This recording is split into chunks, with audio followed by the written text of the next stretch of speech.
Levy ग्रंथ याजकों की नियुक्ति। अध्याय 8। हारून और उसके पुत्रों का अभिषेक। प्रभु ने मूसा से कहा, हारून और उसके पुत्रों को उनके वस्त्र, अभ्यंजन का तेल, प्रायश्चित बलि का बछड़ा, 2 मेढ़े और बेखमीर रोटियों की टोकरी ले आओ और सारे समुदाय को दर्शन कक्ष के द्वार पर बुलाओ। मूसा ने प्रभु के आदेश का पालन किया और सारा समुदाय दर्शन कक्ष के द्वार पर एकत्र हो गया। तब मूसा ने लोगों से कहा,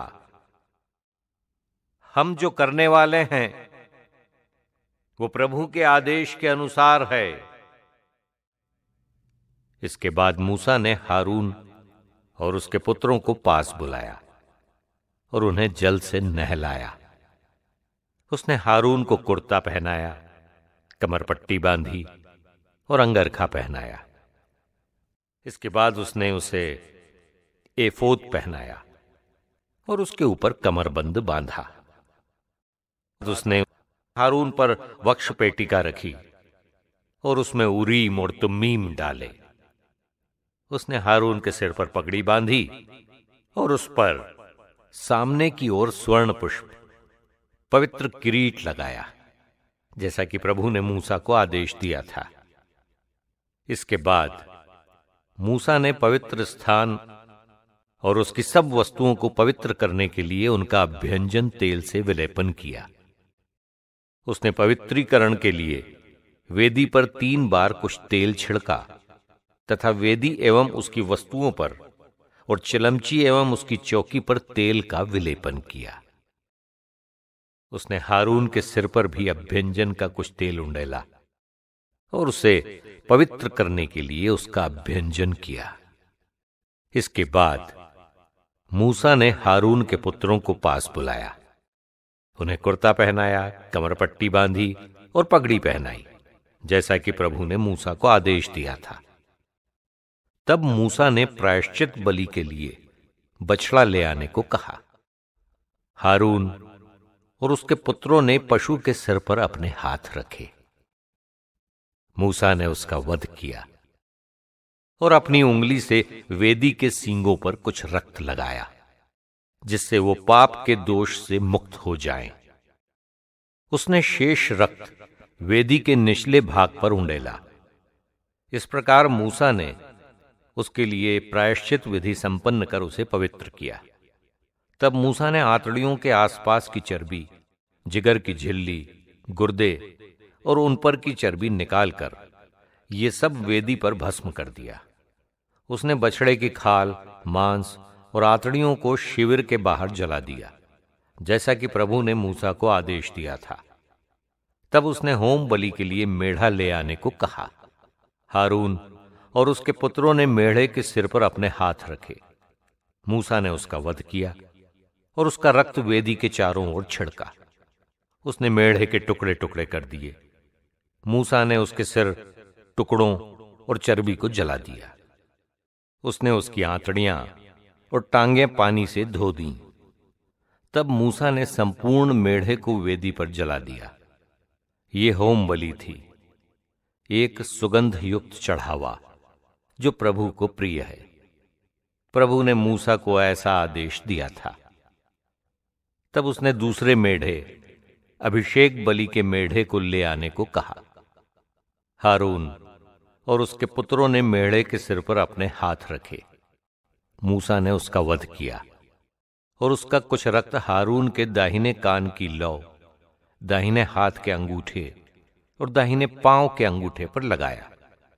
फिर मूसा ने हारून के पुत्रों को पास बुलाया और पशु का कुछ रक्त प्रत्येक के दाहिने हाथ की लौ, दाहिने हाथ के अंगूठे और दाहिने पांव के अंगूठे पर लगाया।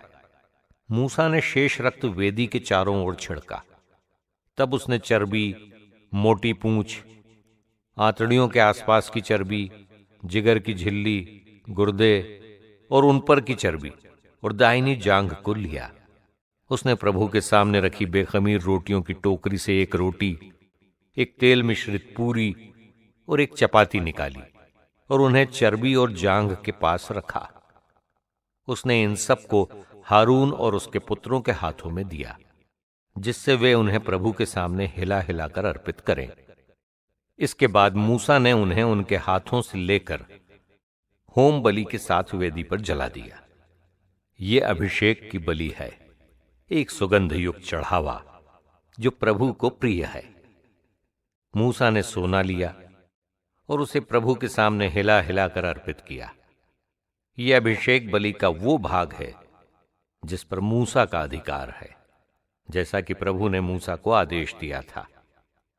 तब मूसा ने अभ्यंजन के तेल और वेदी के रक्त में से थोड़ा थोड़ा लेकर हारून और उसके वस्त्रों तथा उसके पुत्रों और उसके पुत्रों के वस्त्रों पर छिड़का।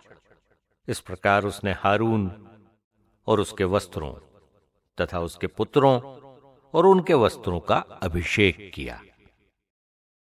अभिषेक बलि का प्रसाद। तब मूसा ने हारून और उसके पुत्रों से कहा, मांस दर्शन कक्ष के द्वार पर पकाओ और उसे अभिषेक बलि की रोटी के साथ जो टोकरी में रखी है खाओ। जो आदेश मुझे मिला है उसके अनुसार हारून और उसके पुत्रों को उसे खाना है। जो मांस और रोटी बच जाए उसे जला देना है। तुम्हारे अभिषेक के दिन पूरे हो जाने तक तुम 7 दिन तक दर्शन कक्ष के द्वार से नहीं हटो, क्योंकि तुम्हारे अभिषेक की विधि में 7 दिन लगेंगे। जो आज किया गया है उसे प्रभु के आदेश के अनुसार 7 दिन तक करना होगा, जिससे तुम्हारे लिए प्रायश्चित की विधि पूरी हो जाए।